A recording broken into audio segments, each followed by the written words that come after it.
అంటే ఫస్ట్ మనుషులు అనుకుంటారు, తర్వాతనే దేవుడు అనుకుంటారు. నాకు నాకు ఇష్టమైన దేవేం కృష్ణుడు. నా కృష్ణుడు రాముడు కంటే ఫస్ట్ నువ్వే, నువ్వు చెప్పు, నీ తర్వాతనే నాకు అల్లా అని నువ్వు చెప్పు అంటే వాడు చెప్పట్లేదు. ఎందుకు చెప్తాడు? పిచ్చోడా, అలా ఎందుకు చెప్తారు నాన్న? దేశమే వాళ్ళకి ముఖ్యం కానప్పుడు ఈ బొక్కలో స్నేహం అంతా చిన్నప్పటి నుంచి బుద్ధి లేని మాట. అలా ఎక్స్పెక్ట్ చేసేందుకు నిన్ను తిట్టాలి. అందుకనే నేను నాకు అసలు ముస్లిం మీద క్రైస్తవుల మీద అసలు కోపం ఉండదు. నా కోపం అంతా మన ఎదవల మీదే. ఎందుకని వాళ్ళు ఎలా ఉండాలో అలాగే ఉన్నారు. వాళ్ళు కరెక్ట్గా ఉంటారు. వాళ్ళ పుస్తకం బట్టి వాళ్ళ మస్తకం. నువ్వు ఏ పుస్తకం చదవకుండా నోటికి వచ్చినట్టు వాగుతుంటావు. నువ్వంటే హిందువు, అర్థమైందా? కానీ మారాల్సింది ఎవరు ఈ భూమి మీద? హిందువులు. అంతే. అసలు పాపం మనం ఇతరులను అనడానికి అసలు మనకు హక్కు లేదు. వాళ్ళ బుక్ ప్రకారం వాళ్ళు ఉంటారు. ఎన్ని దేశాలైనా చీలుస్తారు, ఎన్ని కోట్ల మందినైనా చంపుతారు, ఎన్ని దేవాలయాలైనా ఆక్రమిస్తారు, ఎంతమంది స్త్రీలైనా నాశనం చేస్తారు. వాళ్ళ తప్పేం లేదు నాన్న. వాళ్ళని ఫ్రెండ్ అనుకునే పోరంబోకి ఎదవలది తప్పు. వాళ్ళ దగ్గర ఉమ్మ వచ్చా అది పోన్లే నాన్న. కళ్ళు తెచ్చుకున్నావు, కళ్ళు విషయంలో నాకు బాధ అనిపించింది.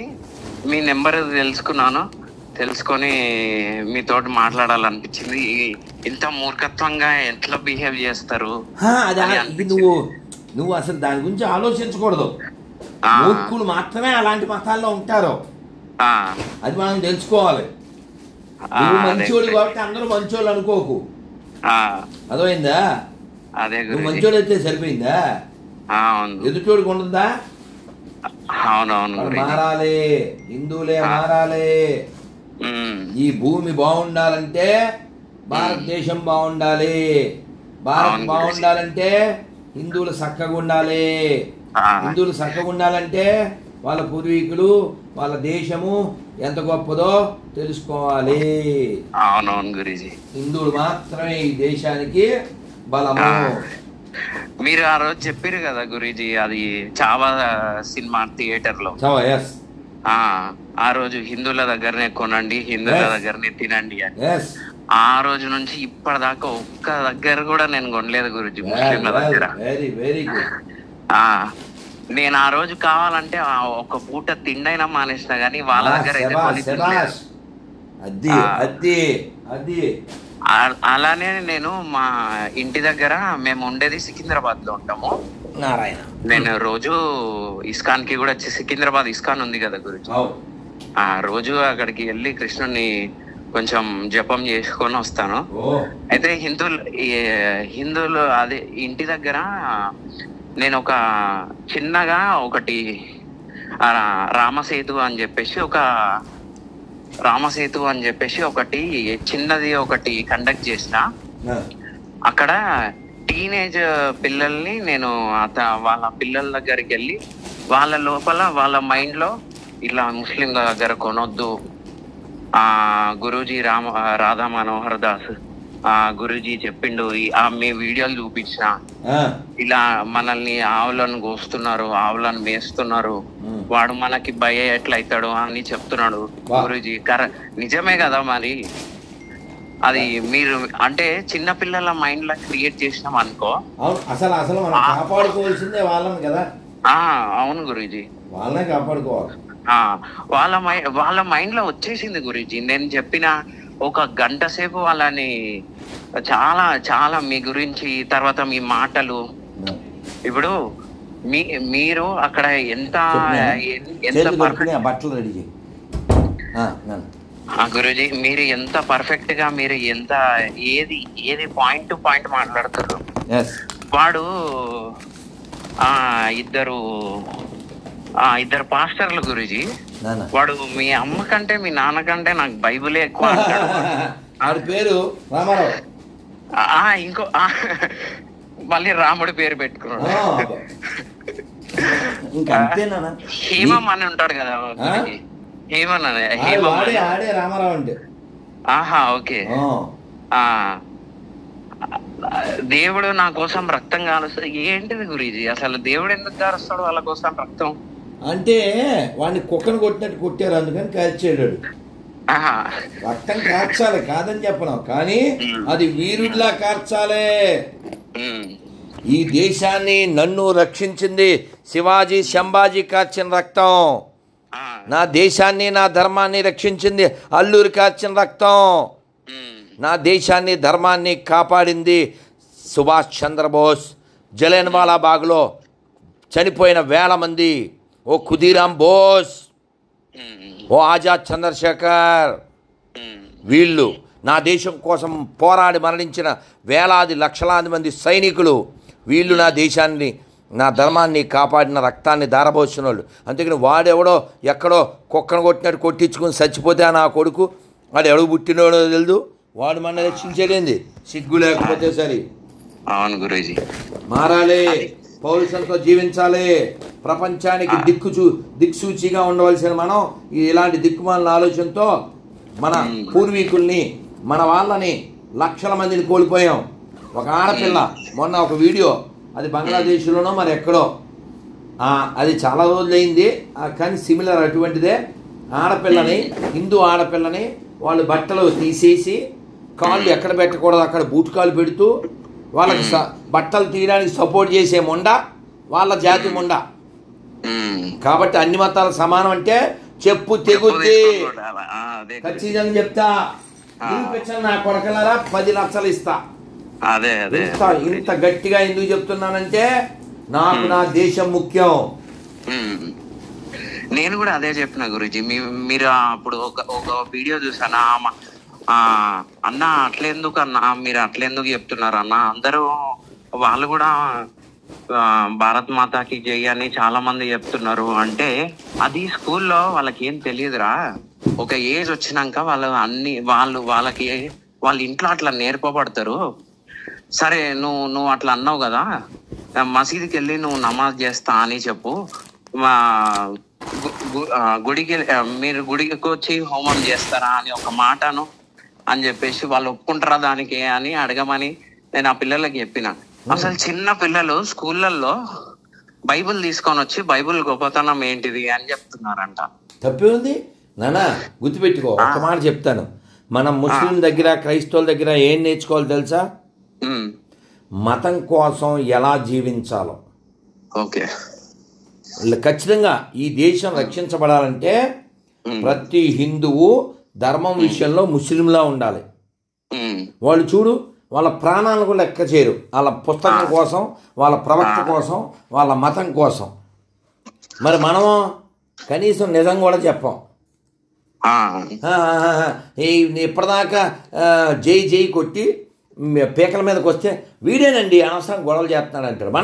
మనెదవా అరే, ఇంత త్యాగం, ఇన్ని మాటలు పడి, ఇంత ధైర్యంతో ధర్మం కోసం పనిచేస్తుంటే సపోర్ట్ చేయరు. ఇప్పుడు గురూజీ నాకు ఒక్క డౌట్ వచ్చింది. ఇప్పుడు మనము శివాజీ మహారాజులకు పుట్టినము, వీళ్ళందరికీ పుట్టినాం, వీళ్ళంతా ధైర్యశాలీలు, వీళ్ళ బ్లడ్డే కదా మనకున్నది. మనకెందుకు ఇట్లా మారిపోయారు సడన్ గా? ఎందుకో చెప్పాలా? ఎందుకు ఇట్లా అయినామంటే నాయనా, ఎందుకు ఇలా అయ్యామంటే మనం 1000 ఏళ్ల బానిసత్వం అనుభవిస్తూ ఉన్నాం. 1 కాదు 2 కాదు 1000 ఏళ్ళు. ఓకే, ఈ 1000 ఏళ్ల బానిసత్వం అనుభవించే క్రమంలో ఆ భయం పట్టి, ఆ భయం చేత హృదయంలో అది అలా క్యారీ అయిపోయి, ఆ భయం అలా క్యారీ అయిపోయి అది లోపల ఇంకిపోయి, అలాంటి మనస్థితి ఫార్వర్డ్ అయిపోయి ఆ పీల్కితనం లోపలికి వెళ్ళింది. అందువలన ఇలా తయారయ్యారు. అందుకని ఒక చిన్న ఉదాహరణ చెప్పి నేను పెట్టేస్తాను. హోమం చేయాలి, దేవుడికి పూజ చేయాలి, మా ప్రయాణం ఉంది. నీతో మాట్లాడుతూ బ్యాగ్ సర్దేశాను. Love you. మనం చేయవలసిన పని, ఒక సింహం కడుపుతో ఉంది. ఈ కడుపుతో ఉన్న సింహం గొర్రెల మంద మీద దూకింది. ఓకే గురుజీ. దూకితే దానికి ఏదో గొర్రెలు దొరికింది, అది పట్టుకుపోయింది. ఓకే గురుజీ. కానీ దాని కడుపులో ఉన్న సింహం పిల్ల అక్కడ జారిపోయింది. ఓకే. అది వెళ్ళిపోయింది. ఓకే. అది వెళ్ళిపోయింది. సరే వెళ్ళిపోయింది. ఈ సింహం పిల్ల ఎవరితో పాటు పెరిగింది? గొర్రెలతోటి. సరే కొన్నాళ్ళు అయిన తర్వాత అది పెద్దదయ్యింది. ఎవరు? ఈ సింహం పిల్ల. సింహం పిల్ల పెద్దదయ్యి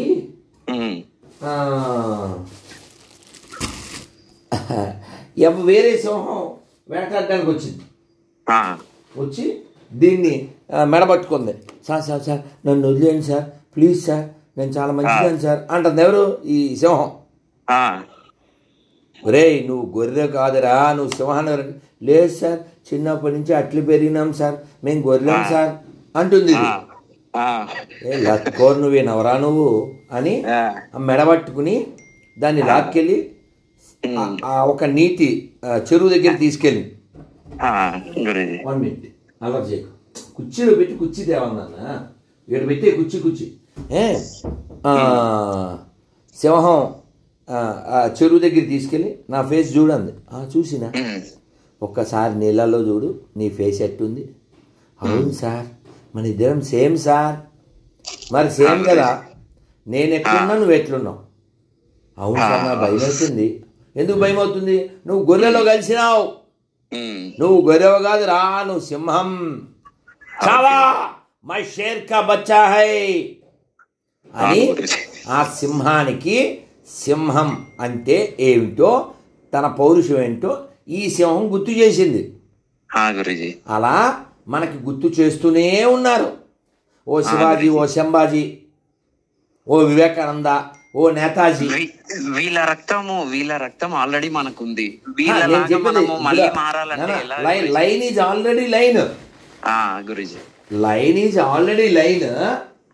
line in line, but line should remain as a line. Line already line అయ్యి ఉంది, కానీ ఆల్వేస్ లైన్ అయ్యలేదు. నీకు అర్థమైందా?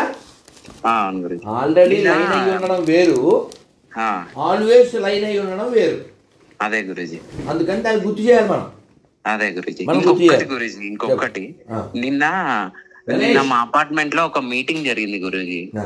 అయితే ఎందుకు ఈ గొడవలు, ఏదో పెహల్గామ్ లో వాళ్ళని చంపితే ఏదో మనము కాంప్రమైజ్ చేసుకొని వదిలేసేయాలి, కానీ దీన్ని పెద్దది చేసుకుంటే మన ఎకనామీ మీద దెబ్బ పడుతుంది అని చెప్పేసి అంటే ఎవరన్నారు?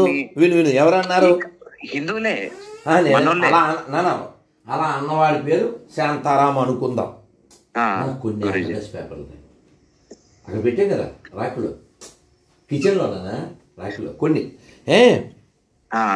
అలా అంటాడు కదా, కాంప్రమైజ్ అయిన పదం వాడాడుగా, వెంటనే వాడి ఇంట్లో ఏదైనా ఒకటి నేల మీద వేసి మదగొడే ఉంటానన్నా వస్తానన్నాడు. వాడు రియాక్ట్ అవుతాడుగా, ఏందన్నా మా ఫ్రెండ్స్ అని చేయగలిపి వెళ్ళిపోవాలి. అసలు నువ్వేం మాట్లాడకూడదు. వాడి మీదకి వచ్చేంత వరకు వాడికి తెలియదు కదా. కొంచెం మళ్ళీ కొట్టిద్దాం, గుర్తి నానా. అదే వాళ్ళ అన్ననో వాళ్ళ తమ్ముడో వాళ్ళ నాన్ననో. ఇప్పుడు నీకు తెలుగులో సామెత ఉంది తెలుసా? గురుజీ, ముడ్డి నీది కాకుంటే ఢిల్లీ దాకా అదే కన్నాడు. కాబట్టి వీళ్ళకి తెలియాలి అంటే వాళ్ళ ఇంటి ముందు వాళ్ళ ఇంట్లోనూ జరగాలి. జస్ట్ వాళ్ళ ఇంట్లో ఏదో బద్దలు కొట్టి వచ్చేసి అన్నా కాంప్రమైజ్, మనకెందుకన్నా గొడవలు, మనం దోస్త్ అనాలంతే. అదే అసలు వాళ్ళు ఎంత దారుణం గురించి, అసలు ఇన్నర్ లిప్పి చెక్ చేసి మరీ చంపడము. నేను వాళ్ళంటే ఊరుకోను. వాళ్ళు ఎప్పటి నుంచో చేసే ప్రాక్టీస్ని నువ్వు తప్పు పడతావా? పాపం 71లో బంగ్లాదేశ్లో అదే చేశారు, 47లో పాకిస్తాన్లో అదే చేశారు. ఇప్పుడు 2025 అయితే మారుకోవాలా మేము? 200 ఏళ్ళ నుంచి చేసే పని ఆపుతాము మేము? పిచ్చోడ, అది దారుణం కాదో? వాళ్ళ దగ్గర కొని తింటున్నావే, నెయ్యి తినాల్సిన వాడితో పియ్యి తింటున్నావరా భయ్యా అనే కుయ్యగా, నువ్వు మారాలి, అది దారుణం. అదే గురించి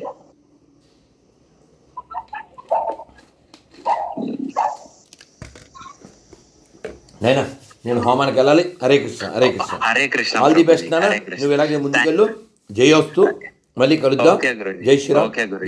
జై శ్రీరామ్ గురూజీ.